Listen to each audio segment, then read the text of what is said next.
Vote দিই ইনশাল্লাহ আমরা বই মার্কায় সবাই ভোট দিব, এটা আমার অনুরোধ। আমরা ইনশাল্লাহ এটা আশা করি যেন উনি পাস করতে পারে, আমরা সবাই ভোট দিই। উনি কি হয়তো অনেকে চিনেন না, উনি সব সময় তেতুলিয়া থাকে, সব সময় ওনাকে চেয়ারম্যানে বলেন, কৃষি অফিসে বলেন, আপনার তেতুলিয়া সব সময় আর এই লেভেলকে সব সময় ওকে পাওয়া যায়। খুব ভদ্রলোক, খুব ভালো মানুষ, 5 ওয়াক্ত নামাজ কালামও পড়ে, ওদের কোনো মদ গাঁজা জুয়া এটা কোনো নেশাওয়াতি নাই। আমরা এরকম লোককে একজনকে বেছে নেব, আমরা ভালো লোককে ভোট দেবো, ভালো লোককে ভোট দিতে জন্য শিখবো ইনশাল্লাহ। আমরা সবাই যেন বই মার্কায় ভোট দিই, এটাই অনুরোধ ইনশাল্লাহ। খুদা হাফেজ। ধন্যবাদ শরীফুদ্দিন ভাইকে। আসলে আমরা যারা অতির আগ্রহে বসে আছি, যার জন্যে সেই মানুষটা হইল তেতুলিয়া উপজেলা ভাইস চেয়ারম্যান পদপ্রার্থী জনাব মোহাম্মদ কবির হোসেন। এই এলাকার এই কৃতি সন্তান ও নয়নের মণি। ওনার কিছু মূল্যবান বক্তব্য দেওয়ার জন্য ওনাকে সবিনয় ভাবে অনুরোধ করছি। জনাব মোহাম্মদ কবির হোসেন।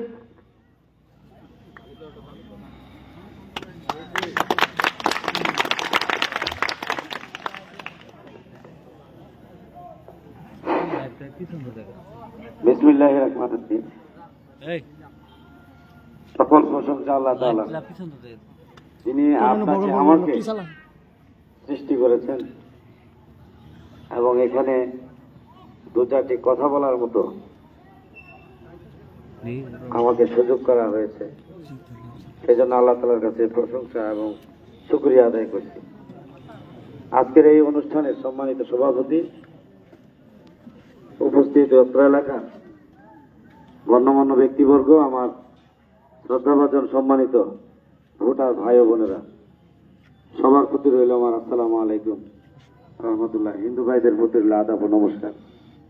আমার আসলে শারীরিক এই কয়েকদিন থেকে 2 দিন থেকে আমার শারীরিক খুব শরীরের উপর একটা অত্যাচার বলা চলে। অনেক সময় ঘুম কম হয়, রাত 3টা-4টা বেজে যায়, আবার ভোরবেলা উঠতে হয়। গত 2 দিন ধরে গলাটা একেবারেই বসে গেছে। আজকে একটু কথা বলার মতো কিছুটা একটু পর্যায়ে আসছে। আমাদের গতকালকে এটা মিটিং করার কথা ছিল এখানে। তা আমি বলেছি, আমি যদি কথাই না বলতে পারি কিভাবে করব। গলার অবস্থা এমন হয়েছে, জোর করে কথা গলা দিয়ে আনতে হয়। মে দিবসের যে প্রোগ্রামগুলি হয়েছিল, শ্রমিকদের মে দিবস,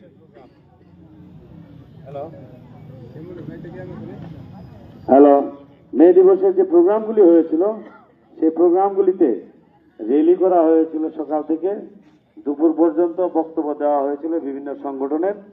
সেখানে ঘাম চলে আসছিল,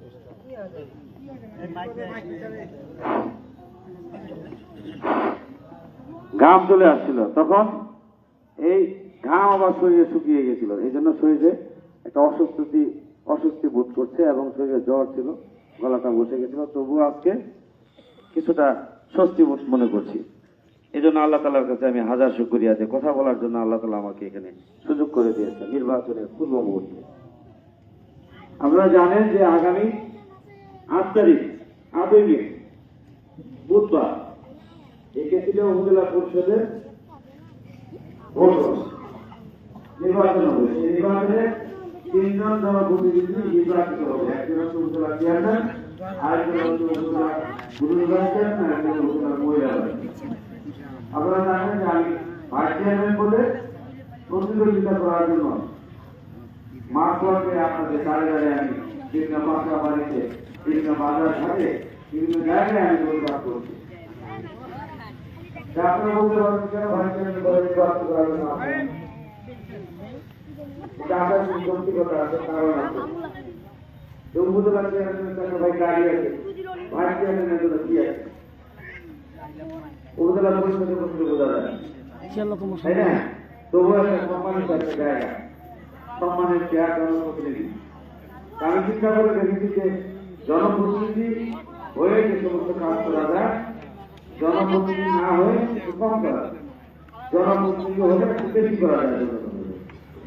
আমি মনে করলাম পারিবারিক ভাবে সিদ্ধান্ত নিলাম যে আমি নির্বাচন করবো।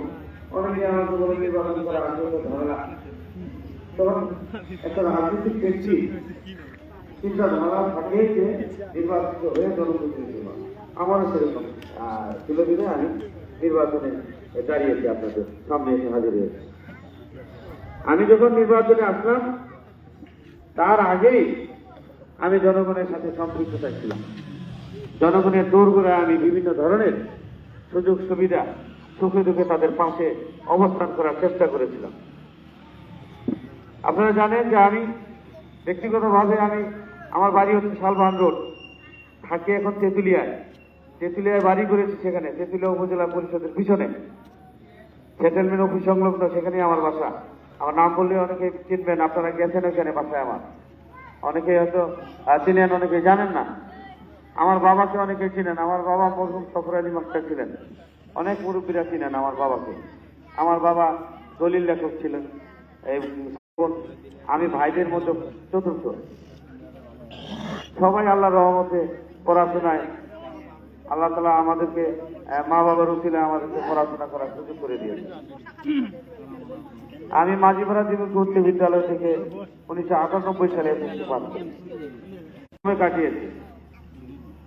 আমার বিসিএস ক্যাডার হওয়ার কথা ছিল, আমি বিসিএস এর জন্য প্রস্তুতিও নিয়েছিলাম। রাজনীতির জগতে পা দিয়ে, রাজনীতির জগতে যখন পা ফেলে দিলাম তখন পড়ালেখার প্রতি ওদিকে মনোযোগটা একটু আরো কমে গেল, চাকরির প্রতি মনোযোগ কমে গেল, সংসারের প্রতি মনোযোগ কমে গেল। তখন রাজনীতি যারা করে, প্রকৃত রাজনীতিবিদ যারা, তারা তো নিজের আখের গোছানোর জন্য রাজনীতি করা ঠিক না। যারা প্রকৃত রাজনীতিবিদ তারা মানুষের কল্যাণের জন্য কাজ করবে। নেতা তাদেরকেই তো বলা হয় যারা মানুষের চলার পথকে সহজ করে দেয়, যারা মানুষের চলার গতিকে সহজ করে দেয়। নেতা কি তাদেরকে বলা হয় যারা মানুষের চলার পথকে কণ্টকময়, কাঁটাময়, দুর্গন্ধময় করে দেয়? সমাজে এরকম ধরনের অনেক নেতা আছে না, যারা সমাজের মানুষকে বিপদে ফেলে নিজের স্বার্থ হাসিল করার জন্য কাজ করে। আমি চ্যালেঞ্জ দিয়ে বলতে পারি, আমি জীবনে নিজের স্বার্থ হাসিল করার জন্য কখনো কারো দ্বারস্থ হয়ে কারো ক্ষতি করার জন্য কোনোদিন বিন্দু পরিমাণ আমি চেষ্টা করি নাই। রাজনীতির জগতে এসে দেখেছি রাজনীতির জায়গাটা হচ্ছে একটা কর্দময় কাদা।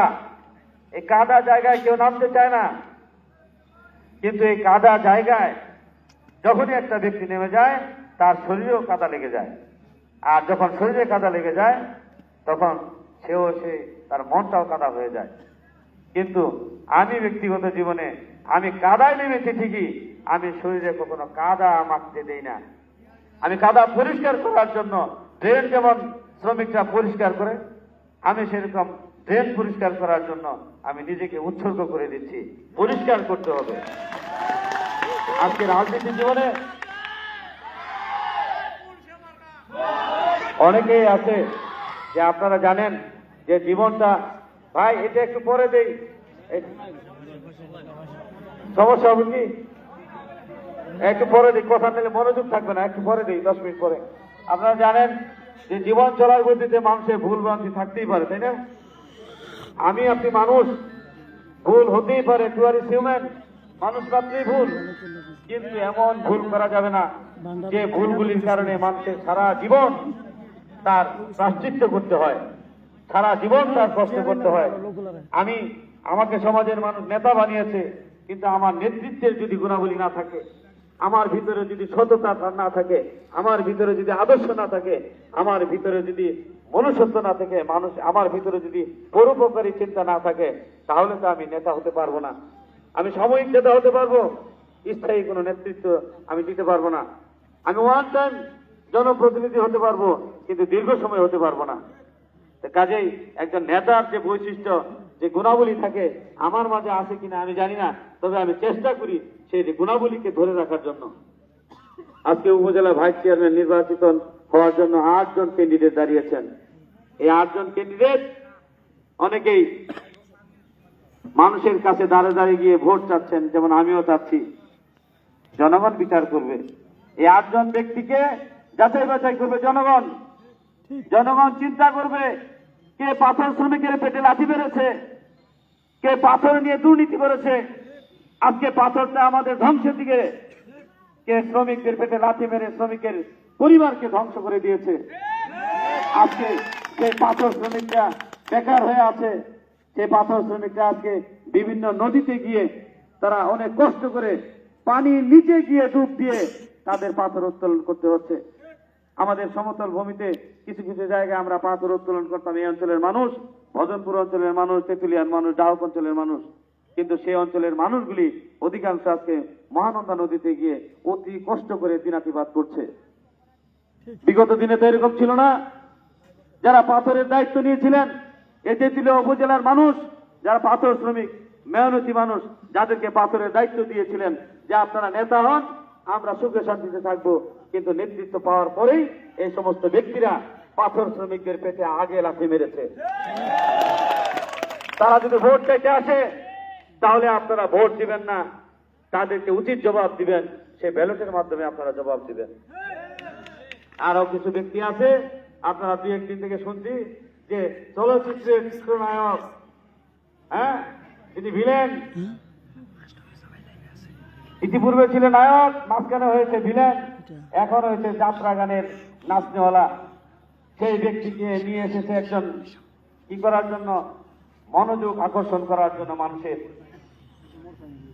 দেখেন এই ব্যক্তিটাকে নিয়ে এসেছেন তেঁতুলিয়ার মানুষের জন্য। সেই ব্যক্তি কি করেছিল কি বলবে, যে ওই ব্যক্তির কথায় তেঁতুলিয়ার মানুষ ভোট দিয়ে দিবে?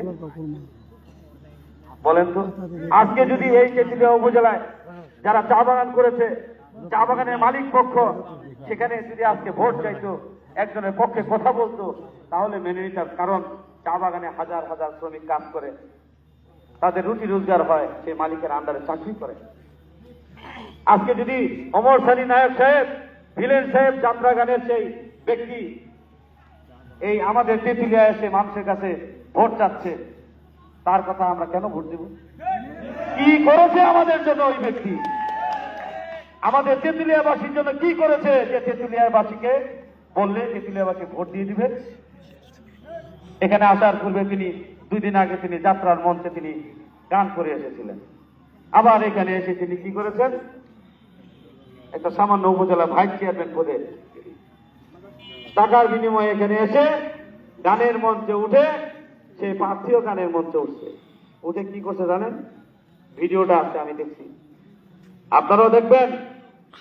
মঞ্চে যখন উঠেন, আমরা সাধারণত হুজুররা মাইন্ড করিয়েন না, আমরা সাধারণত চিন্তা করি আমাদের দাড়ি আছে, টুপি আছে মাথায়, এটার সম্মান রক্ষা করতে হবে, তাই না? গানের মঞ্চে গিয়ে যখন আমি মাথায় টুপি পরে থাকবো, মাথায় টুপি পরে বলবো যে আমাকে ভোট দেন, আমি আরো নাচতে হলে আমি আপনাদেরকে নাচাবো, আনন্দ দিব, তখন এই টুপির মর্যাদাটা কি থাকে? বলেন, থাকে? এই সেই ভণ্ড, এক ভণ্ড আরেক ভণ্ডকে নিয়ে এসেছে এই তেঁতুলিয়ায় ভোট নেওয়ার জন্য মানুষের। চিন্তা করেন, আজকে মসজিদের একটা মসজিদের 8 লক্ষ টাকা বরাদ্দ হয়েছে। কলা কৌশল করে মসজিদের নামে একটা প্রত্যন্ত অঞ্চলের মসজিদের 8 লক্ষ টাকা তিনি বরাদ্দ নিয়ে এসেছেন। তার এক ভাই চাকরি করে ঢাকায়, সেই সুবাদে ভালো কথা আনছেন মসজিদের জন্য। মসজিদের জন্য 8 লক্ষ টাকা বরাদ্দ নিয়ে আসলেন। 8 লক্ষ টাকা বরাদ্দের মধ্যে আপনি 2 লক্ষ টাকা কাজ করলেন, 6 লক্ষ টাকা আপনার লাপাত্তা পকেটে ঢুকিয়ে দিলেন। পঞ্চগড়ে সাংবাদিকরা যখন 5 জন আসলো যে ভাই এই প্রত্যন্ত অঞ্চলে কিভাবে 8 লক্ষ টাকা বরাদ্দ আসলো, আমরা একটু দেখতে চাই, জানতে চাই। সাংবাদিকদেরকে ম্যানেজ করার জন্য এই ভাইস চেয়ারম্যানকে দিয়ে একজন ম্যানেজ করার জন্য উঠে পড়ে সেই তেঁতুলিয়ার এক হোটেলে ভালো সুস্বাদু খাবার খাইয়ে 5 জনকে মানে বকশিশ দিয়ে তারপর সে বিদায় করে, ভাই আমি যে খরচ করেছি সেই ভাউচার নাই। আপনি মসজিদের 8 লক্ষ বরাদ্দ নিয়েছেন, খরচ করেছেন, প্রত্যেকটার ভাউচার থাকা উচিত ওই মসজিদে, কিনা? কমিটির মাধ্যমে যদি সেখানে ভাউচার না থাকে, আপনার সেখানে যদি উন্নয়ন না হয়, আপনি মসজিদের নামে টাকা নিয়ে আসবেন, আপনি মসজিদের টাকা মসজিদে খরচ করবেন না, তাহলে সেই টাকা আপনি যে পকেটে ভরেন, তাহলে কি আপনার সেই টাকা দিয়ে আজকে আপনি নির্বাচনে নেমেছেন? এটা কি মানুষ ভালো চোখে নিবে? ওই এলাকার মানুষ বলে যে ব্যক্তি মসজিদের টাকা মেরে খায়, কবরস্থানে টাকা মেরে খায়, যে ব্যক্তি নাচনেওয়ালা নিয়ে আসতে পারে, জনগণকে ধোঁকার মধ্যে ফেলতে পারে, জনগণের ভোটটা কি এতই সোজা? এই মূল্যবান ভোটটি জনগণ কি এতই সোজা বোকা যে তাকে দিয়ে দিবে? বলেন তো দেখি। কাজেই ভাবতে হবে, চিন্তা করতে হবে। আমরা তো মানুষ, ভুল করবই, কিন্তু এমন ভুল করা যাবে না যে ভুলের মাসুলের কারণে এলাকার সমাজের ক্ষতি হয়, মসজিদের ক্ষতি হয়, মাদ্রাসার ক্ষতি হয়, আমার অত্র এলাকার উন্নয়নমূলক কর্মকাণ্ডের ক্ষতি হয়, আমার এলাকার বদনাম হয়। এমন কাজ তো করা যাবে না। আমি তো কোনো জনপ্রতিনিধি নই, আমি সামান্য উপজেলার একজন সাধারণ সম্পাদক কৃষক লীগের। আমারও একটু পাওয়ার আছে, আমি সেই পাওয়ারটুকু খাটিয়ে আমি কৃষকদের মাঝে বিভিন্ন ধরনের, এক বক্তা বলেছেন, আমি কৃষকদের মাঝে আবাদের পূর্বে গমের বীজ, ধানের বীজ, বিভিন্ন কীটনাশক, এগুলি আমি আমার কাছে চাইলে আমি তাকে দেওয়ার চেষ্টা করি। আমি পরিষ্কার কৃষি অফিসের, সেই কৃষি অফিসার কয়েকজন ছিল ইতিপূর্বেই, জাহাঙ্গীর ছিল, বর্তমানে একজন তামান্না নামে একজন আছেন। আমি প্রত্যেককেই বলেছি, প্রত্যেকটা কৃষি অফিসারকে আমি দেখা করে বলি, বিএসদেরকে বলে দেন, আমাদের কৃষক অনেক সময় সত্যিকারের কৃষক, সে গমের বীজ পায় না, ধানের বীজ পায় না, বিভিন্ন ধরনের সার পায় না, কীটনাশক পায় না, স্প্রে মেশিন পায় না। কিছু নেতা আছে যারা নিজের আখের গুছাতে চায়, তারা সেই সমস্ত কৃষকদের নামে উঠিয়ে নিয়ে এসে নিজের বাড়িতে রেখে দেয়। যার যার জমি নেই সে গমের স্লিপ পায়। এরকম ধরনের হয় না? এরকম ধরনের প্রতিবাদ করার জন্য আমাকে কৃষকরা কৃষক লীগের সাধারণ সম্পাদক বানিয়েছে। আমি জনগণের পক্ষে কথা বলবো।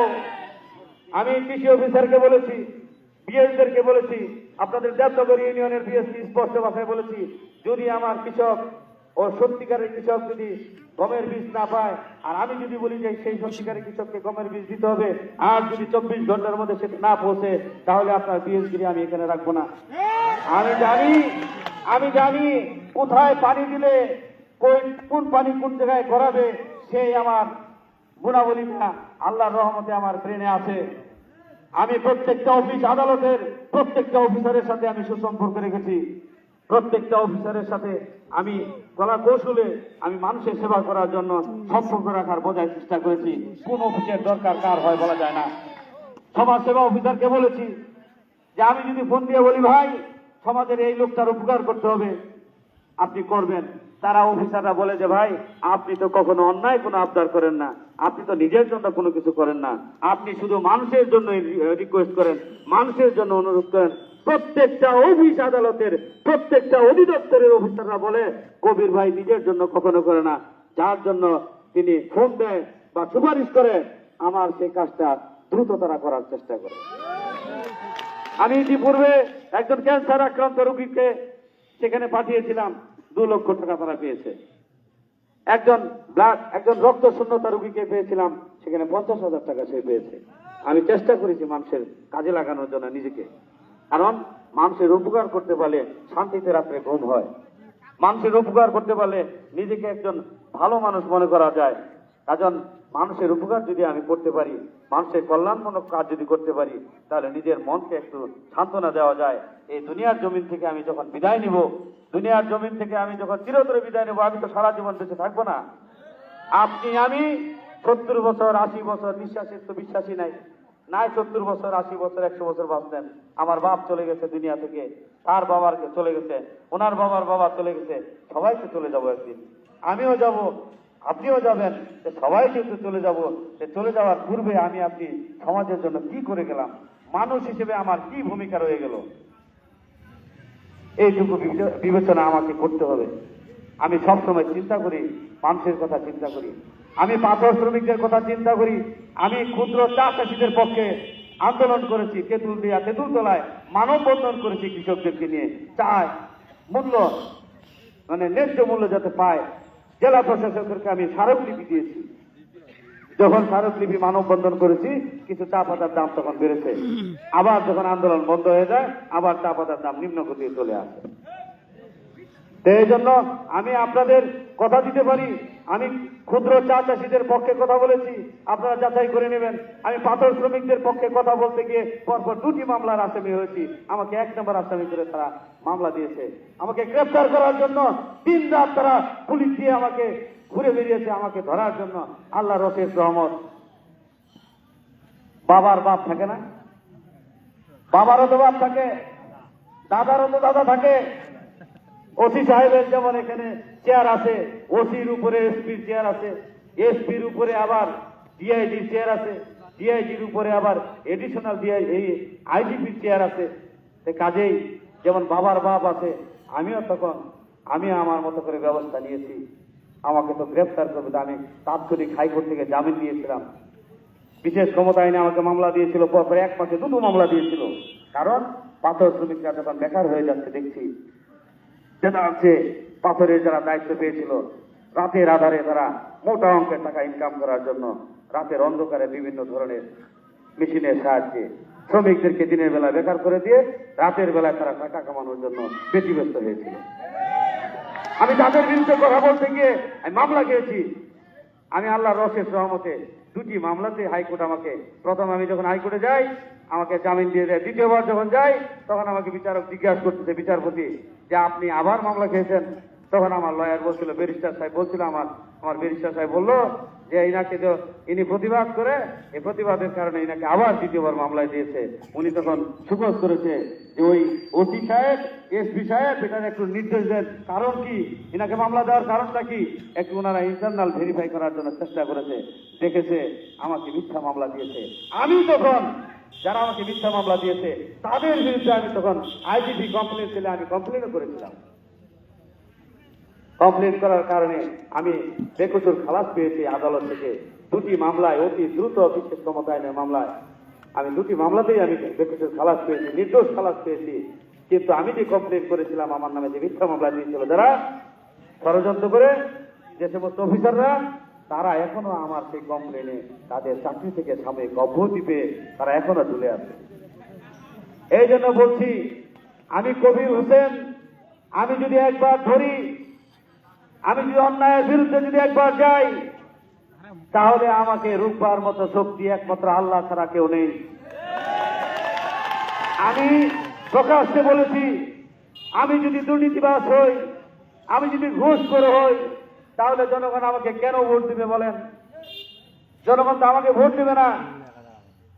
আমার দুর্নীতি, আমার অপরাধ যদি আপনারা টর্চ লাইট, হারিকেন দিয়ে যদি খুঁজেন, 1000 ভোল্টের পাওয়ার দিয়েও খুঁজেন, আল্লাহর রহমতে সেই সমস্ত ব্যক্তিরা আমার দুর্নীতি, আমার অপরাধ, আমার ঘুষ দুর্নীতি আমি করি নাই বিধে আমার পাবে কোথায়?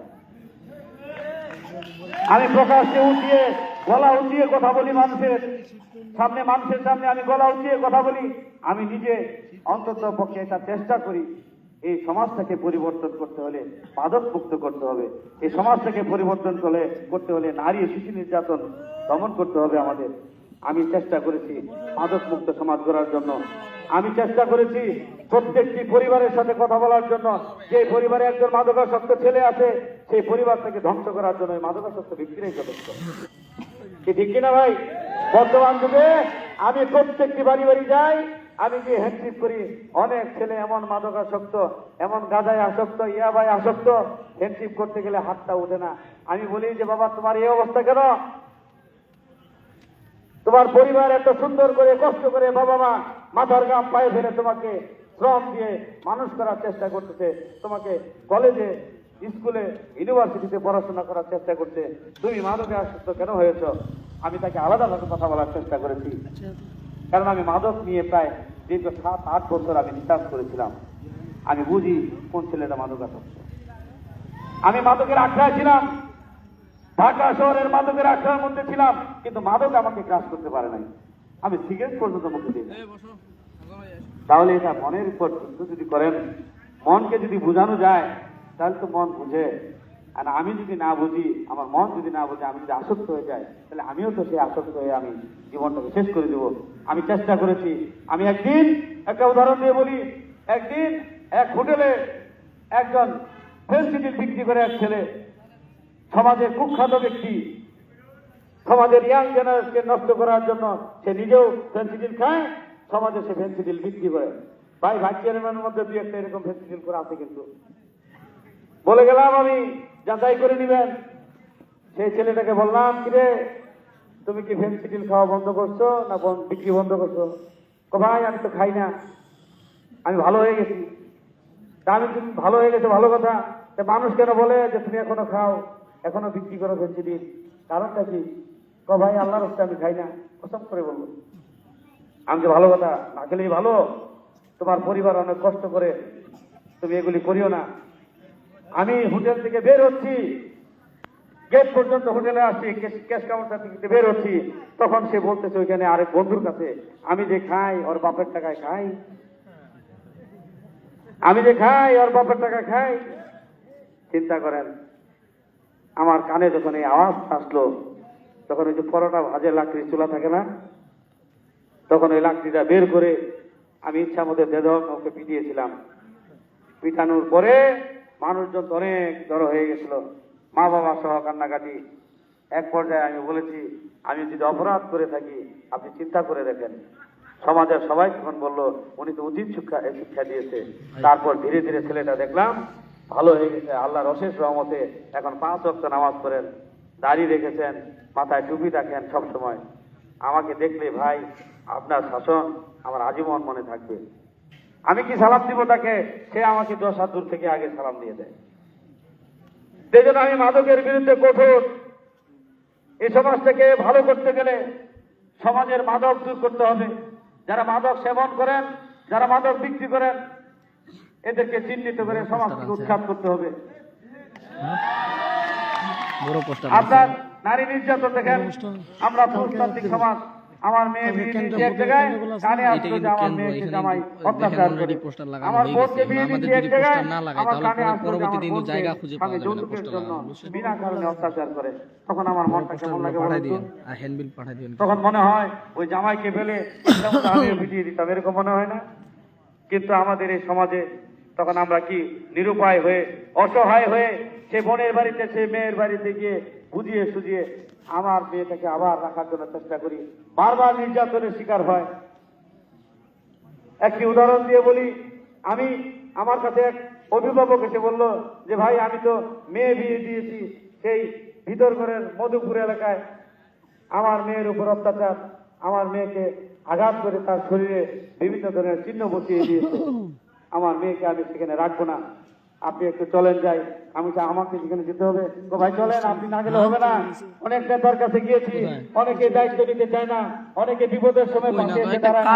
আপনি সবসময় মানুষের যে কোনো দিন নাই রাত নাই, চলেন যাই ভাই, আমার মেয়ে কান্না করছে। রাত 1টা 2টা বাজে তখন। আমি বললাম সকাল হোক না, এখনই যাব আমি। তখন আমিও রেডি হলাম, মাইক্রো নিয়ে চললাম সেই মধুপুর এলাকায়। গিয়ে দেখি মেয়েটা কান্নাকাটি করছে, শরীরে কাপড় আছে কিন্তু সেই কাপড়ের ছেঁড়া, শরীরে আঘাত। মেয়ের কান্না দেখে, মেয়ের বাবার কান্না দেখে আমারও চোখটা ঝাপসে আসছিল। তখন আমি ছেলেটাকে বললাম, তুমি যে এইভাবে আঘাত করেছো, আজকে যদি এই মেয়ে তোমার বোন হতো, তোমার যদি আত্মীয় হতো, তোমার যদি মেয়ে হতো, তাহলে তুমি কি এই আঘাতটা করতে পারতা? কিন্তু সেখানে বুঝিয়ে বলে না, শয়তান তো শয়তান, আর তাকে কি বুঝাবো? সে উল্টো আমাদেরকে মেয়ের বিরুদ্ধে বিভিন্ন ধরনের কুৎসা, বিভিন্ন ধরনের কথা বলে আমাদেরকে বোঝানোর চেষ্টা করছে। তারপর আমরা মেয়েটাকে যখন নিয়ে আসতে চাইলাম, মেয়ের বাচ্চা সহ গাড়িতে উঠালাম, কিন্তু বাচ্চাটাকে তারা ছিনিয়ে নিল, কিছু লাঠি সোটা দিয়ে আমাদের মায়ের প্রতি আঘাত করলো। আমি কিছুই বললাম না। আমাকে একজন বললো যে ভাই একটু প্রশাসনকে ফোন দেন। আমি যে না ভাই, প্রশাসনকে যদি এখন ফোন দেই তাহলে নিশ্চয়ই এটা মামলা হবে, আর মামলা হইলে সংসারটা কি হবে, টিকবে না। মেয়েটাকে নিয়ে আসার পরে বাড়িতে রাখলাম, কিছুদিন যাওয়ার পরে মেয়েটাকে বোঝালাম, ওই ছেলেকেও আমি ফোনে বললাম তোমাদের এই কাজটা ঠিক হয়নি। তখন আমাকে বললো যে ভাই আমি মেয়েটাকে আনতে যাব, আমার বউকে আনতে যাব, বাচ্চাকে আনতে যাব। তখন আমি বলেছি, তুমি যদি ভালো হও তাহলে তোমাকে আসতে হবে না, আমি মেয়েটাকে নিয়ে তোমার কাছে পৌঁছে দেব। আমি দ্বিতীয়বার সেই মেয়েটিকে আবার সেই মধুপুরে নিয়ে যাই। নিয়ে গিয়ে সেখানে ছেলেটা আমার পা ধরে হাওয়া করে চিৎকার করে কান্নাকাটি করছে যে ভাই দীর্ঘদিন হয়ে গেল, আমার বউ বাচ্চা ছাড়া আমি এইভাবে যে আসি বাসায় আমার খুব কষ্ট হচ্ছে, আমি অনুতপ্ত হয়েছি, আমি অপরাধ করেছি, আপনি আমাকে যে শাস্তি দিবেন আমি মাথা পেতে নেব। মাঝখানে অনেক ঘটনা ঘটেছে, মামলা মোকদ্দমা হওয়ার জন্য অনেক কিছু হয়েছে, আমি মামলা মোকদ্দমায় যাইতে দেইনি। তখন আমি ওই ছেলেকে এবং মেয়েকে একসাথে করে আমি তাদেরকে বোঝানোর চেষ্টা করেছি, সাইকোলজিক্যাল মনস্তাত্ত্বিক জ্ঞান দেওয়ার চেষ্টা করেছি। একবার যদি মানুষের ব্রেনে যদি বুঝে যায় যে কবির হোসেন ভালো বা কবির হোসেন খারাপ, তাহলে কিন্তু ব্রেন কেস করে নেয়। আমরা জানি এই মস্তিষ্কটা এমন একটা জিনিস, মানুষ তো সৃষ্টির সেরা জীব। এই মস্তিষ্কটার কারণে আপনার ব্রেন সিগন্যাল দেয় কখন আপনি প্রস্রাব করবেন, কখন পায়খানা করবেন, ব্রেন সিগন্যাল দেয়। ব্রেন যদি সিগন্যাল না দেয় তাহলে তো আপনি বিছানায় নষ্ট করে দিবেন। এই ব্রেন এমন একটা জিনিস, আমি তাদেরকে বুঝিয়েছি, আজও পর্যন্ত তারা সুখে শান্তিতে সংসার করছে। আমি নারীদের পক্ষে কথা বলার চেষ্টা করেছি, আমি নারী নির্যাতনের পক্ষে কথা বলার চেষ্টা করি। বেশিরভাগ মায়েরা বোনেরা অনেক সময় নির্যাতিত হয়, আমি তাদের পক্ষে কথা বলার চেষ্টা করি। অনেক নেতারা আছেন ঝগড়া হলে স্বামী স্ত্রীর ভিতরে তাদেরকে ছাড়াছাড়ি করার জন্য পরামর্শ দিয়ে দেন, কারণ ছাড়াছাড়ি করলে এক পক্ষ থেকে কিছু মোটা অঙ্কের টাকা আসে, মেয়েকে কিছু দেওয়া যায়, নিজের পকেটে কিছু ভরা যায়। আছে না এরকম সমাজের? তা আমি এগুলি করি না ভাই। আমি চাই স্বামী স্ত্রী সংসার, মেয়েদের ভিতরে ঝগড়াঝাটি হলে, সংসারে ঝগড়াঝাটি হলে সেটা মিটিয়ে দিতে হয়। আমি চেষ্টা করেছি প্রত্যেকটি জায়গায়, গোটা উপজেলায় যারা আমার কাছে কোনো সমস্যা নিয়ে আসে, আমি যদি চেষ্টা ত্রুটি করে থাকি, এক আল্লাহ জানে, আমি সবসময় চেষ্টা করেছি সমাধান করার জন্য, ফেসাদে না যাওয়ার জন্য, মামলা মোকদ্দমায় না যাওয়ার জন্য, বিপদগ্রস্ত না হওয়ার জন্য। আমি চেষ্টা করি মানুষের উপকার করার জন্য। আমরা এই সমাজটাকে তো সবাই ভালো করতে চাই। সমাজকে ভালো করতে গেলে আমাদের সমাজবদ্ধ হয়ে বসবাস করতে হয়, সমাজের নেতৃত্বের প্রয়োজন হয়।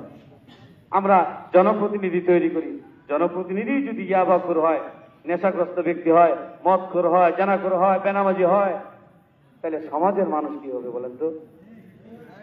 আজকে মসজিদের ইমাম সাহেব এখানে বসে আছেন, মসজিদের ইমাম সাহেব যদি বলে এই ফতোয়া দেয়, তাহলে সবাই আমরা সেটা সম্মানের সহিত গ্রহণ করি, তাই না? আজকে ইমাম অর্থ তো নেতা, তাই না? ইমাম অর্থ তো নেতা। ইমাম সাহেব যা বলে আমরা সেটা মসজিদে অক্ষরে অক্ষরে পালন করার চেষ্টা করি। আজকে এখানে ইমাম সাহেব এখানে আছেন, আমাদের মাদ্রাসার শিক্ষকবৃন্দ আছেন, ওই সুকানির এখানকার ইমাম সাহেব আছেন। কেন আসছেন এখানে তারা? আমি রমজান মাসে এমন কোন জায়গা নাই, এমন কোন মসজিদ নাই, এমন কোন মাদ্রাসা নাই, আমি শিডিউল করেছিলাম প্রত্যেকটি মসজিদ মাদ্রাসায় যেখানে আমাকে আমন্ত্রণ জানিয়েছে বা আমন্ত্রণ জানায়নি, আমি স্বেচ্ছায় সেই মসজিদে গিয়ে, সেই মাদ্রাসায় গিয়ে ইফতারি অনুষ্ঠানে উপস্থিত হওয়ার জন্য চেষ্টা করেছি। আমি প্রত্যেকটি মসজিদে যাওয়ার চেষ্টা করেছি। মসজিদে আপনারা জানেন একটি গ্রামে কয়েকটি মসজিদ থাকে, এই গোটা উপজেলায় হাজার হাজার মসজিদ আছে, আছে না ভাই? আমি চেষ্টা করেছি কোন মসজিদ যদি আমাকে, মসজিদ কমিটি যদি আমাকে বলে কবির ভাই আমার মসজিদের ছাদ ঢালাই করতে হবে, বারান্দা করতে হবে, একটু সংস্কারের কাজ করতে হবে, আমি আপ্রাণ চেষ্টা করি ব্যক্তিগত তহবিল থেকে সেই মসজিদে অনুদান দেওয়ার জন্য। আমাকে যদি কোনো মাদ্রাসা বলে, এতিমখানা বলে যে ভাই এমনও অনেক মাদ্রাসা আছে, এমনও এখনো 10-12টা মাদ্রাসা আছে, গোপনীয় ভাবে আমি প্রতি মাসে সেখানে চাঁদা দিই, আমি নাম বলতে অনিচ্ছুক। আমি চেষ্টা করি মাদ্রাসাগুলিকে টিকিয়ে রাখলে আমাদের ইসলাম ধর্ম প্রতিষ্ঠিত হবে। মসজিদ মাদ্রাসা মুখী মানুষ আমি, আলেমদেরকে আমি পছন্দ করি। তেঁতুলিয়ার আলেম সমাজ কিছুদিন পূর্বে আপনাদের এখানে অনেক গিয়েছিলেন মানে ইসলামী ফাউন্ডেশনের প্রোগ্রামে, আমাকে একজন এখানে হঠাৎ করে দেখা, ইসলামী ফাউন্ডেশনের অনেক টিচার থাকতে পারেন এখানে। আমি বক্তব্য দিয়েছিলাম ইসলামী ফাউন্ডেশনের, সেখানে আমি ব্যাখ্যা করতে চেয়েছিলাম যে ইসলামী ফাউন্ডেশনে যারা শিক্ষক অনেকে আছেন, ইমাম সাহেবও আছেন অনেকেই, আমি তাদের মাঝে কথা বলার চেষ্টা করেছি। তারা একই সুরে কথা বলেছে যে যতগুলি ভাইস চেয়ারম্যান ক্যান্ডিডেট দাঁড়িয়েছেন এই কবির ভাই আমাদের সাথে মিলেমিশে থাকেন। আমি চেষ্টা করেছি তাদের সাথে মিলেমিশে থাকার জন্য, কারণ এই সমাজটা তো, এই সমাজের ইনারা, এই যে আমাদের আলেমরা, আলেমদেরকে দেখলে আমাদের নবী করিম হযরত মুহাম্মদ সাল্লাল্লাহু আলাইহি ওয়াসাল্লামের আদর্শের কথা বেশি বেশি মনে পড়ে। তাদেরকে আমরা অনুসরণ করার চেষ্টা করি, তাদেরকে শ্রদ্ধা করি, তাদের সুন্নতি ওয়ালাগুলিকে আমরা খুব পছন্দ করার চেষ্টা করি, সম্মান করি। কাজেই এই সমাজকে যদি আপনি ভালো করতে চান, সমাজের মানুষকে যদি ভালো করতে চান, আপনি যদি পরিবারকে ভালো করতে চান, তাহলে আপনাকে আগে নিজেকে পরিবর্তন করতে হবে। আপনি যদি নিজে পরিবর্তিত না হন, আপনার মন যদি ইমানি শক্তি যদি পরিবর্তিত না হয়, আপনি যতই এদিক সেদিক করেন না কেন, আপনার কোনো কাজে আসবে না। আমি চেষ্টা করেছি মানুষের মন থেকে উপকার করার জন্য। আমার বাড়িতে যদি কেউ যায়, আমার বাড়িতে অনেক সালবান্ডে অনেক সময় বাড়িতে যায়, মা থাকে এখানে গ্রামের বাড়িতে, মা আমাকে ফোন দিয়ে বলে যে বাবা এই লোক আসছে, আমি যে মা কষ্ট করে একটু বাড়িতে পাঠিয়ে দাও তেঁতুলিয়ায়। যদি কোনো মুরব্বী শ্রেণীর বালাবাড়ির এক মুরব্বী তাবলিগ জামাতে গিয়েছেন আমাদের বুড়িমুটকি এলাকায়, বালাবাড়ির এক মুরব্বী পাকা দাড়িওয়ালা, উনি খুঁজে খুঁজে আমার বাড়ি বের করছে। বাবাও কবিরের বাড়ি কোনটা, ঘুরতে ঘুরতে ঘুরতে আমার বাড়িতে আসছে। আমার বাড়ি নিয়ে বলছে, চাচা আপনি কোথা থেকে আসছেন? আমি বাবা বাড়ি থেকে আসছি, ওর সাথে আমি কথা বলেছি, আমার খুব ভালো লাগে ছেলেটা, এক নজর দেখতে আসছি তাকে। আমি পাবলিকে আসছি বুড়িমুটকিতে। কোথায় নাই আমাকে ফোন দিল, ফোন করার সাথে সাথে আমি এক জায়গায় গণসংযোগ ছিলাম বাংলামান্দা ইউনিয়নের সেই সর্দারপাড়া মিটিগঞ্জ দুর্গিটা বাণীগঞ্জ এলাকায় আমি গ্রামগঞ্জগুলিকে হাঁটাহাঁটি করছিলাম। যখন শুনলাম সেই মুরব্বী আমার বাসায় এসেছে, আমি বললাম যে গণসংযোগে এক ঘন্টা পরে করবো, মুরব্বীর সাথে আমার দেখা করে আসছে, সাক্ষাৎ করে আসছি। যে ব্যক্তি কষ্ট করে আমার বাড়ি ঘুরে পেয়েছে, অনেক কষ্ট করে জানি, আমি তার সাথে সাক্ষাৎ করে আসি। এই ব্যক্তি হতেও পারে সর্বশী আল্লাহ ঠিক কিনা? অনেক সময় ফকির মিছিল আসলে আমরা দূর দূর করে তাড়িয়ে দিই। এই ফকির মিছিল খুব দুর্ঘটনা আছে, আমি সেখান থেকে এসে মুরব্বীর সাথে দেখা করেছি।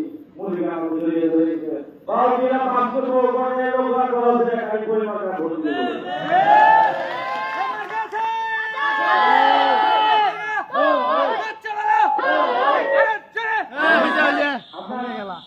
দুদিন আগে এক মসজিদ থেকে এশার নামাজ পড়ে বের হচ্ছিলাম। এশার নামাজ পড়ে বের হওয়ার সময় যে রাস্তা দিয়ে বের হচ্ছি, রাস্তাটা অন্ধকার, একজন আরেকজনকে চেনা যায় না। আমি বললাম ও পরিচিত মানুষ, সেও যেহেতু আমাকে চেনে না, আমিও যেহেতু তাকে চিনি না, দুইটা কথা জিজ্ঞাসা করি মানুষ কি বলে।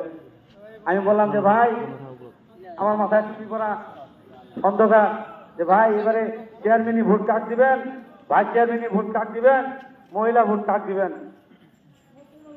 ভাই আমরা ভাইস চেয়ারম্যানই ভোট একটা দিব চিন্তা ভাবনা করছি, ওই টাকুয়া করে চিংড়াটা যে আছে ওই চিংড়াটা ভোট দিব। মুই কোনটা টাকুয়া? ও হয়েছে সাদা পাল্লে বেবা জমা করে বেড়াচ্ছে যে ওই চিংড়াটা।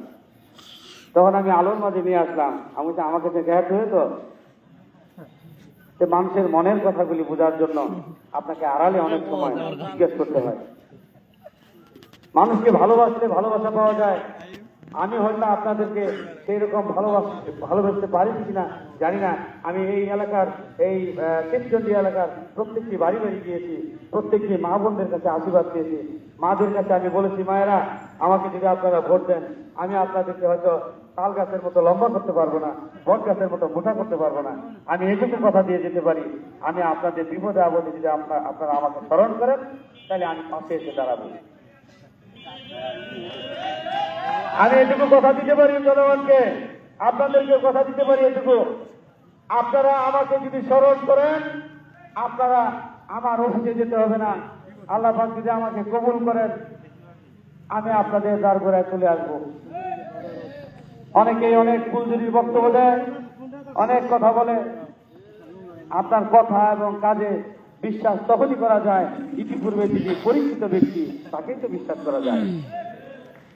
নতুন কোন ব্যক্তি যদি এসে, অনেকে আছেন তফসিল ঘোষণার শেষ দিন আছে নমিনেশন সাবমিট করেছেন ভাইস চেয়ারম্যানের, ইতিপূর্বে কোনোদিন জনগণের সাথে সম্পৃক্ত নাই, দল থেকে নাকি আবার বহিষ্কারও করেছে, আছে না এরকম? হঠাৎ করে এসে নমিনেশন সাবমিট করেছে। জনগণের সাথে কোনো সম্পৃক্ততা নাই, জনগণের সাথে কোনো কথাবার্তা নাই, জনগণের কল্যাণমূলক কোনো কাজে নাই। আছে না এরকম? তারা যদি হঠাৎ করে আসে আপনার কাছে ভোট চাইছে, আপনারা কি সহজেই এত সহজে ভোটটা দিবেন তাদেরকে? আপনাদের ভোট অতি মূল্যবান। হুজুর বলেছেন, আপনারা যদি ভোট দিয়ে ভালো ব্যক্তিকে নির্বাচিত করেন, ওই চেয়ারে বসে যত ভালো কাজ করবে, এই ভালো কাজের বদলতে যত সওয়াব হবে, সাক্ষী হিসেবে এই সে সওয়াবের ভাগীদার আপনিও। আর আপনার আমার ভোট নিয়ে যদি ওই ব্যক্তি বিভিন্ন ধরনের অপকর্ম করে, মদ খায়, গাঁজা খায়, নেশা করে, অপরাধীদেরকে শেল্টার দেয়, নিজের বিভিন্ন ধরনের অপরাধের সাথে জড়িত থাকে, এর ফলে যে সমস্ত গুনাহ হবে, আমি তো মনে করি সেই গুনার বদলতে আপনারাও অংশীদার হয়ে যাবেন গুনার। কাজেই আপনার ভোট দিলে সওয়াব হবে, আপনার ভোট দিলে আবার গুনাহ হবে। তাইলে আপনি সেই বিনা পয়সায় বিনামূল্যে মহামূল্যবান ভোটটি আপনি দিবেন, আপনি কি গুনার আশায় দিবেন? কখনো মনে হয় না। অনেকেই বলে, আমি মাগুরমারি চৌরাস্তায় গণসংযোগ করছিলাম, আমার তো বলার কথা আপনাদের মাঝে অনেক, বললে অনেক সময় যাবে, আমি আর দুটি আপনি কথা বলে শেষ করে দিব। মাগুরমারি চৌরাস্তায় 3-4 মাস আগে আমি আসছি গণসংযোগ করার জন্য। ভজনপুরের এক ক্যান্ডিডেট আমাকে বলে, মুখের তো অশ্লীল ভাষা, জানেনই তো কি ওর কি ধরনের অশ্লীল ভাষা। আমাদের হযরত আলী রাহমাতুল্লাহ হাদিস থেকে বর্ণিত, যে ব্যক্তির মুখ থেকে অশালীন অশ্লীল কথা বের হবে, সেই ব্যক্তি জাহান্নামের সর্বনিম্ন স্তরে প্রবেশ করবে। সেই ব্যক্তি আমাকে বলছে, রে ভাও, তুই এলাকায় ভোট করে বেড়াচ্ছি, এলা পাবলিক দেখিস না, এলা পাবলিক তো বড় খারাপ, টাকা ছাড়া ভোট দিবি না। আমি বললাম, আমি টাকার বিনিময়ে যদি ভোট করতাম তাহলে এখনই কেন মাঠে নেমেছি? তাহলে ভোটের দিন বা ভোটের আগের দিন টাকা দিয়ে আমি ভোট কিনে নিতাম। আমি এখন এসেছি মানুষের ভালোবাসা জয় করার জন্য, মানুষের মন জয় করার জন্য। যদি তারা আমাকে ভালোবেসে আমাকে ভোটটা, মহামূল্যবান ভোটটা দেয়, আমি সেই জন্য এসেছি মানুষের কাছে। উনি জনগণকে খারাপ ভাষায় একটা উক্তি দিয়ে সেই স্থান থেকে আমি আমার লোকজনকে নিয়ে সরে পড়লাম। খারাপ ব্যক্তি দেখলে তো নিজেই সরে যাওয়াটা ভালো, তাই না? কাজেই জনগণকে যারা খারাপ মনে করে, যারা নোট দিয়ে ভোট কিনতে চায়, আমি তো মনে করি তারা জনগণ কি বোকা, তার থেকে মহা বোকা সে। জনগণকে এত বোকা ভাবতে নাই। আমি চেয়ারে বসে জনগণকে হুমকি দিব, ধমকি দিব, কমান্ড করব, নির্দেশ করব। সেই কমান্ড, নির্দেশ, হুকুম বিনয়ের সাথে হতে হবে। যদি আমি চেয়ারে বসতে পারি, আমার আদবের সাথে হতে হবে, জনগণকে শ্রদ্ধা করতে হবে, জনগণকে ভালোবাসতে হবে। আমি যদি জনগণের ভোটে নির্বাচিত হই, তাহলে জনগণকে যদি আমি ভালোবাসতে না পারি, ক্ষমতায় গিয়ে যদি আমি জনগণকে তুচ্ছ তাচ্ছিল্য করি, তাহলে তো আমি ওয়ান টাইম চেয়ারম্যান।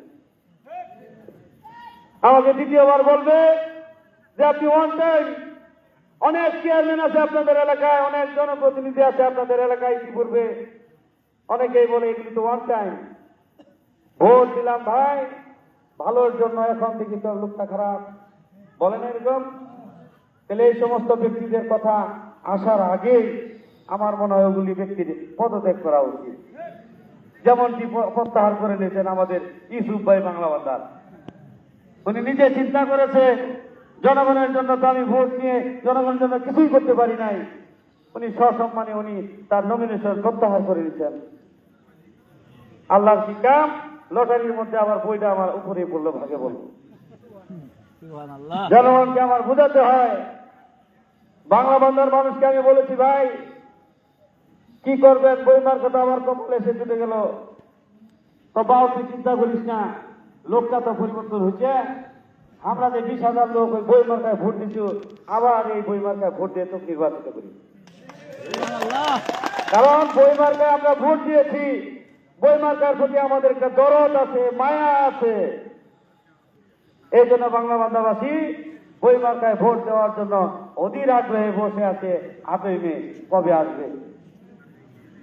আমাদের এই দেবনগর, আপনাদের এই ইউনিয়নে অনেক বাড়িতে গিয়েছি আমি, অনেক বাড়িতে খাবার খেয়েছি, অনেক আত্মীয় স্বজন আমার এখানে অবস্থান করছে। এই যে এখানে মোস্তফা আমার বিয়ে হবে, আমার ভাস্তি এখানে বিয়ে দিয়েছি।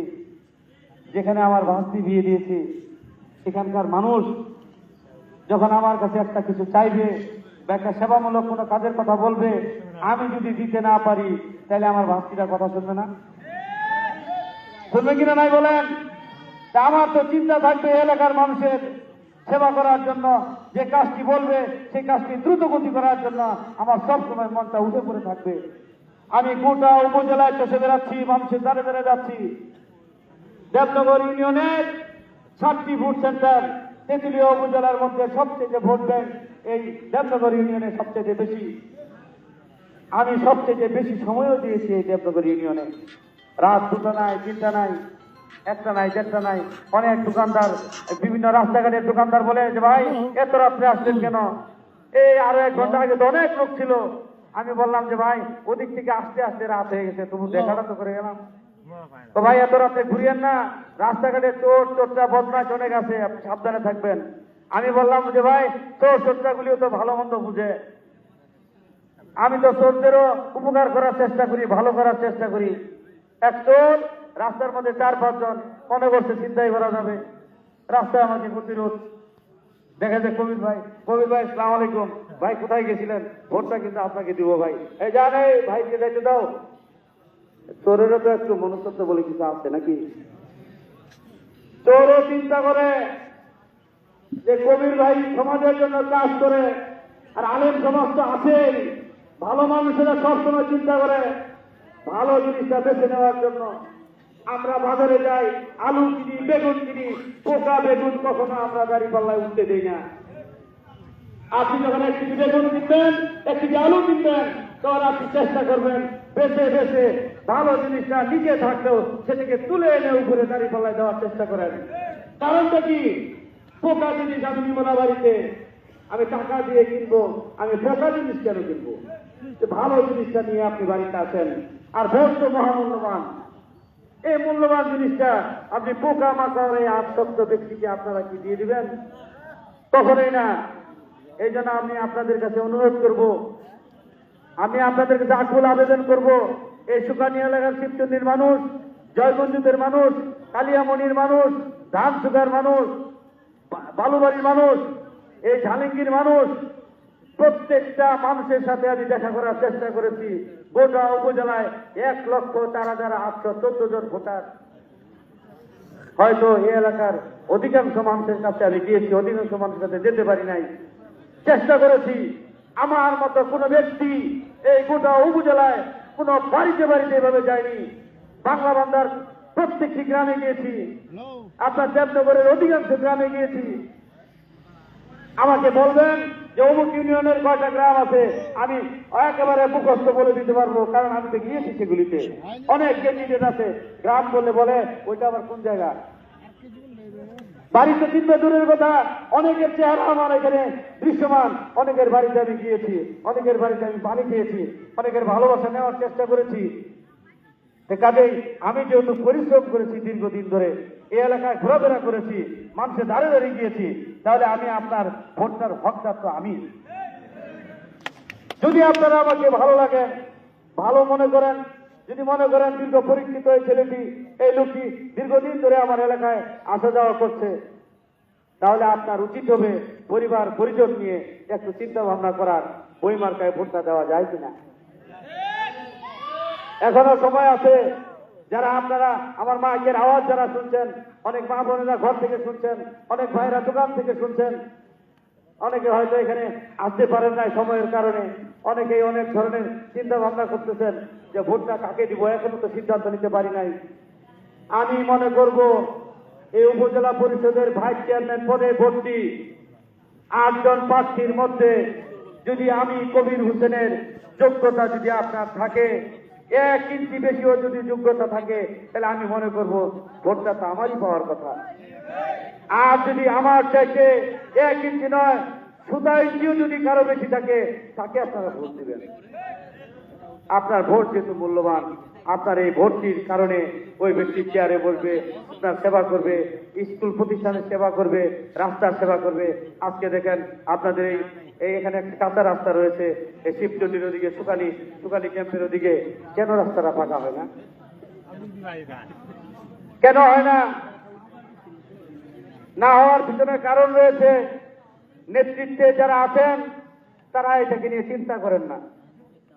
যদি চিন্তা করতেন, ওখানে উপজেলা পরিষদে একটা টেবিলে বৈঠক হয়, উপজেলার কোন কোন জায়গায় উন্নয়নমূলক কাজ হবে সেখানে আলোচনা হয়। আপনার জনপ্রতিনিধি যদি থাকে তাহলে এই রাস্তাটির কথা যদি উত্থাপন করে তাহলে রাস্তাটির একটা আইডি পড়ে যায়, নাম্বার পড়ে যায়।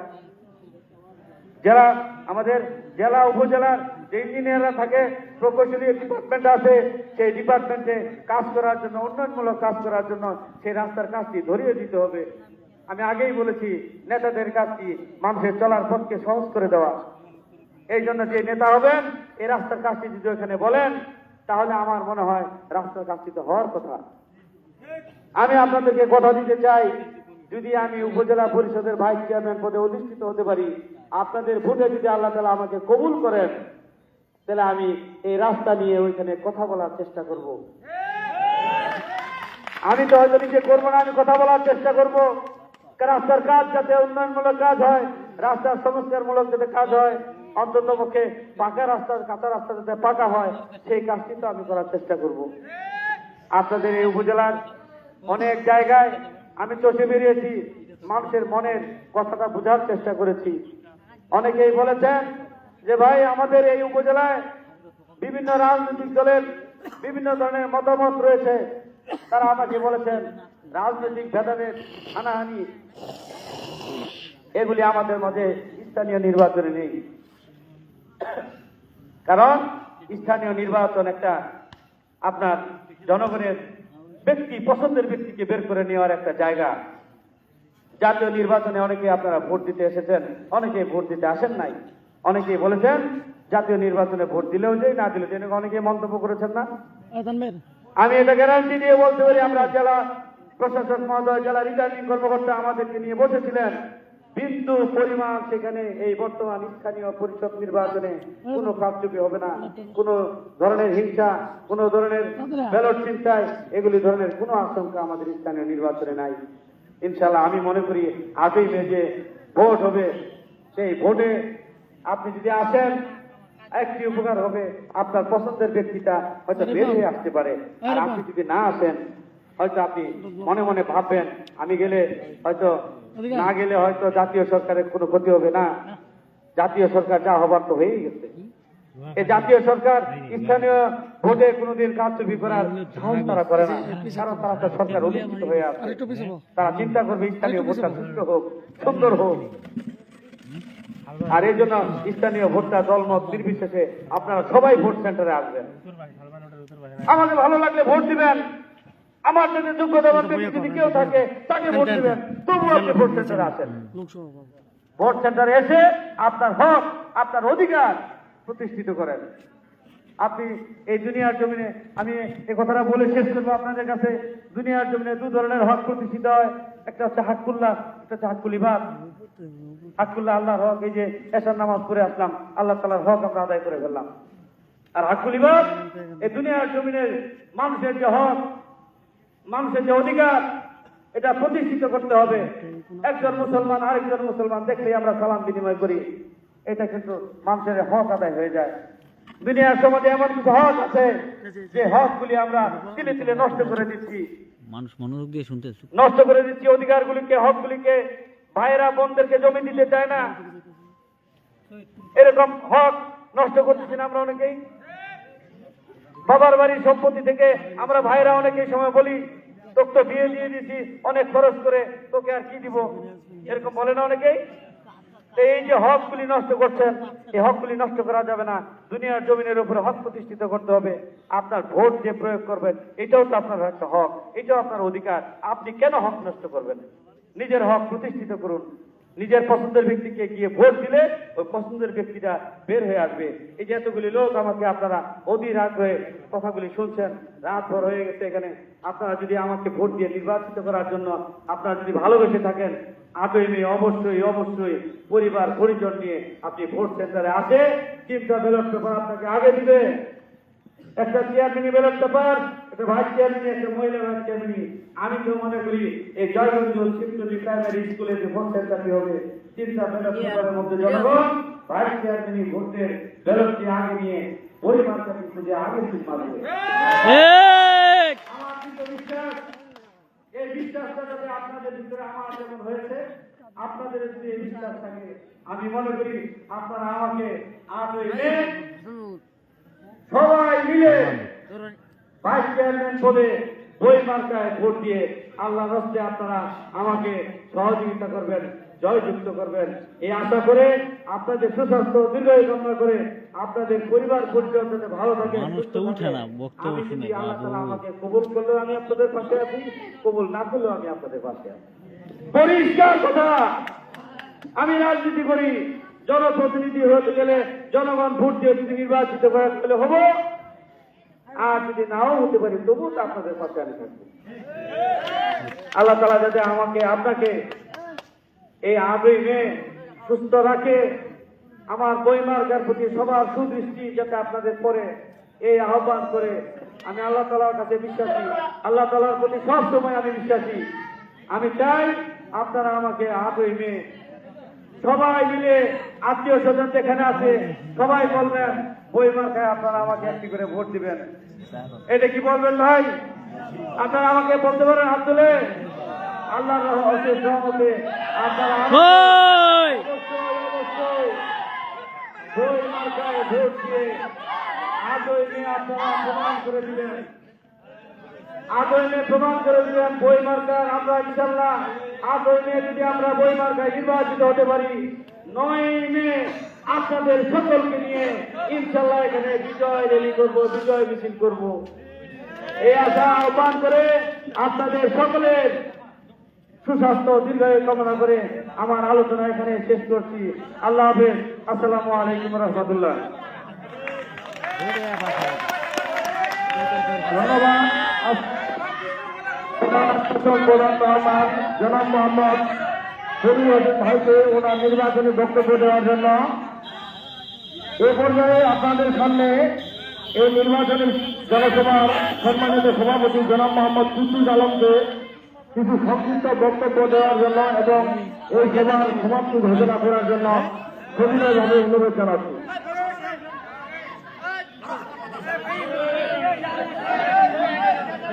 আসসালামু আলাইকুম। হিন্দু ভাইদের প্রতি আমার আদাব থাকিল, ছোটদের প্রতি ভালোবাসা।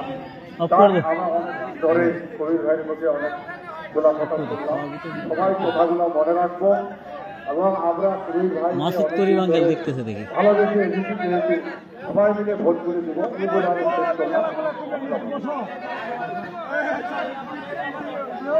ধন্যবাদ সম্মানিত সভাপতি জনাব মোহাম্মদ কুদ্দুস আলমকে।